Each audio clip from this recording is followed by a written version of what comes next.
ছয়জন শ্রমিক মারা গিয়েছে। আমরা তাদের আত্মার মাগফিরাত কামনা করছি। আল্লাহ তাআলা ওনাদেরকে শহীদ হিসাবে কবুল করুন।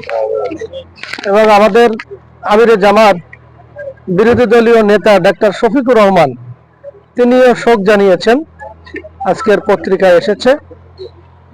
আমরা এখানে ফায়ার সার্ভিসের যারা কাজ করে আগুন নিভিয়ে দেওয়ার চেষ্টা করেছেন এবং ইতিমধ্যে আগুন নিয়ন্ত্রণে আনার আল্লাহ তাআলা তৌফিক দান করেছেন, এজন্য ওনাদেরকে আমরা ধন্যবাদ জানাই। এবং কেরানীগঞ্জ উপজেলার ইউনো মহোদয় আসছেন, উনি এখানে দেখেছেন। জামাত ইসলামীর পক্ষ থেকেও, ঢাকা জেলার পক্ষ থেকে আমরা যারা মৃত্যুবরণ করেছেন তাদের পরিবারের প্রতি আমরা শোক জ্ঞাপন করছি। আল্লাহ তাআলা ওনাদের এই শোককে কাটিয়ে ওঠার তৌফিক দান করুন। এবং জামাত ইসলামী একটি মানবিক সংগঠন, আমরা এই দুর্যোগে তাদের পাশে আছি।